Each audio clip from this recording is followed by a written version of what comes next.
బిర్రు కొట్టు మూత కింద పడుతుంది. ఇదే నేను పెట్టతే ఇది నా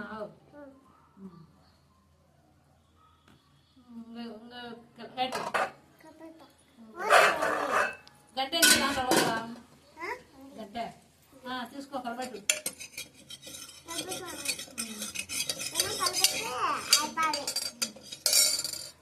అన్నం కలబెట్టు.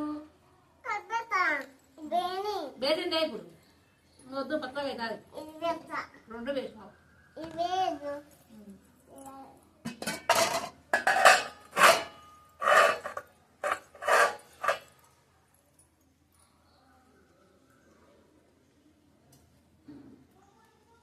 అదేందని